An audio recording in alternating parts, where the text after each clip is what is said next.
పాకిస్తాన్కు మోడీ సర్కార్ మరో షాక్ ఇవ్వబోతుందా? ఆపరేషన్ పీఓకేను కేంద్ర ప్రభుత్వం మొదలు పెట్టిందా? త్వరలోనే పీఓకేను స్వాధీనం చేసుకునేందుకు మోడీ పావులు కదుపుతున్నారా? అయితే పీఓకే విషయంలో కేంద్ర ప్రభుత్వం ఎలాంటి ప్లాన్ అమలు చేయబోతోంది? మోదీ దెబ్బతో పాకిస్తాన్కు దిమ్మ తిరిగి బొమ్మ కనిపించడం ఖాయమా? కాశ్మీర్లో పెహల్గాం ఉగ్రదాడి తర్వాత దాయాది పాకిస్తాన్కు పట్టపగలే చుక్కలు కనిపిస్తున్నాయి.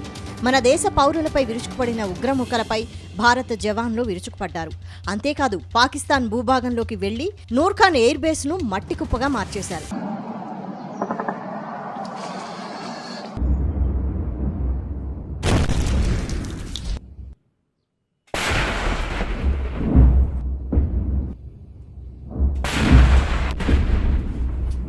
ఆ తర్వాత సింధు జలాలు పాకిస్తాన్కు నిలిపివేయడంతో దాయాది దేశం తీవ్ర నీటి ఇక్కట్లు ఎదుర్కొంటోంది. ఇప్పటికే పాకిస్తాన్ ప్రధాని సింధు జలాలు విడుదలపై ఓసారి ఆలోచించాలని వేడుకున్నారు. కానీ కేంద్ర ప్రభుత్వం మాత్రం ఈ విషయంలో తగ్గేదే లేదని అంటోంది. అంతేకాదు ఇక మీదట పాకిస్తాన్తో చర్చలంటూ జరిపితే పీఓకే పైనే జరుగుతాయని తేల్చి చెప్పింది. ఇప్పుడు కేంద్ర ప్రభుత్వం పీఓకేను ఎలా స్వాధీనం చేసుకోవాలని దానిపై కసరత్తు చేస్తున్నట్టు తెలుస్తోంది. అందుకే కేంద్ర రక్షణ మంత్రి రాజ్నాథ్ సింగ్ తరచూ పీఓకేపై ప్రకటనలు చేస్తున్నారని టాక్ వినిపిస్తోంది.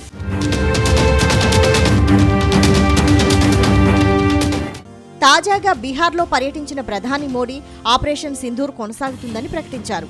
పశ్చిమ బెంగాల్లోని అలీపూర్ ద్వార్లో ప్రధాని మోడీ మాట్లాడారు, ప్రసంగించారు. పెహల్గాంలో మన దేశ టూరిస్టులపైన సింధూరాన్ని చెరిపివేసే దుస్సాహసానికి ముష్కరులు పాల్పడ్డారని, దాంతో ఉగ్రవాదులకు మన సింధూరం శక్తి ఏంటో సైన్యం రుచి చూపించిందన్నారు. ఇప్పటికే పాక్ భూభాగంలోకి ప్రవేశించి 3 సార్లు దాడులు చేశామని గుర్తు చేశారు. ఉగ్రవాదం ప్రజల ప్రాణాలు తీయడంలో పాకిస్తాన్ ఆర్మీ బాగా ఆరితేరిందన్నారు. ఉగ్రవాదుల్ని పెంచి పోషించి పొరుగు దేశాలపైకి ఉసిగొల్పితే భారీ మూల్యాన్ని చెల్లించుకోవాల్సి వస్తుందని మరోసారి గట్టిగా వార్నింగ్ ఇచ్చారు. पाकिस्तानी सेना की छत्र छाया में आतंकी खुद को सुरक्षित मानते थे. हमारी सेनाओं ने एक ही झटके में उनको भी घुटनों पर ला दिया. पाकिस्तान के एयरबेस, उनके सैन्य ठिकाने हमने कुछ ही मिनट में तबाह कर दिए. ये नया भारत है. ये नए भारत की ताकत है. ఈ మధ్య కాలంలో పాక్ ఆక్రమిత కాశ్మీర్పై ప్రధాని మోడీ, రక్షణ మంత్రి రాజ్నాథ్, హోంమంత్రి అమిత్ షా తరచూ మాట్లాడుతున్నారు. ముఖ్యంగా ఆపరేషన్ సింధూర్కు విరామం ఇచ్చిన తర్వాత ఈ మాటలు ఎక్కువగా వినిపిస్తున్నాయి. ఈ ముగ్గురు కూడా త్వరలోనే పీఓకేను స్వాధీనం చేసుకోబోతున్నామని సంకేతాలిస్తున్నారు. యుద్ధం కొనసాగించి ఉంటే పాకిస్తాన్ నుంచి పీఓకే స్వాధీనం సాధ్యమయ్యేదని కొందరి అభిప్రాయంగా ఉంది. కానీ ఇప్పుడు అసలు ప్లాన్ అమలు చేస్తున్నట్టుగా కేంద్రం సంకేతాలిస్తోంది. పీఓకే ప్రజలు మనవాళ్లేనని, భౌగోళికంగా మాత్రం వేరుగా ఉన్నట్లుగా భావిస్తున్నారని రక్షణ మంత్రి రాజ్నాథ్ అంటున్నారు. త్వరలో వారంతా కలిసిపోతారని ఆయన చెబుతున్నారు.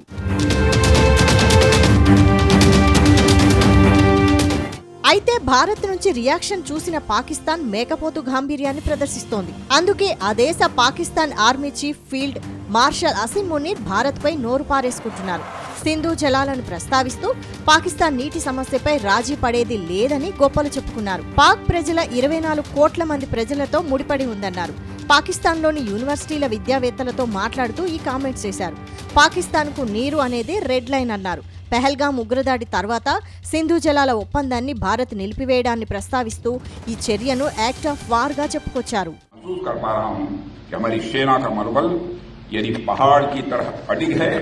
हमारी डिफेंस, हमारी एयरफोर्स का मनोबल यदि आसमान की ऊंचाइयां छू रहा है तो हमारी नेवी का मनोबल भी समुद्र से अधिक गहरा है और विशाल भी है. आपने दिखा दिया, चाहे जमीन हो, चाहे वह आकाश हो या समंदर, भारत कहीं भी किसी भी स्थिति से निपटने के लिए आज पूरी तरह से तैयार है.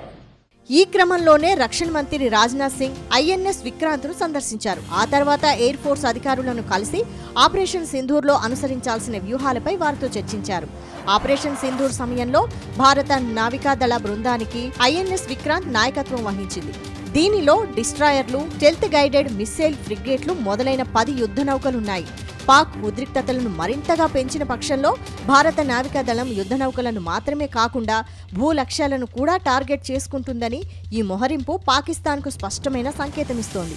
ఇటీవల పీఓకేను స్వాధీనం చేసుకోవాలంటూ ప్రధాని మోడీపై ఒత్తిడి పెరుగుతోంది. దాంతోనే ఆయన ఇప్పుడు ప్లాన్ మార్చినట్టు సమాచారం. ఎట్టి పరిస్థితుల్లో పీఓకేను స్వాధీనం చేసుకోవాలనే పట్టుదలతో కేంద్ర ప్రభుత్వం ఉన్నట్టు తెలుస్తోంది.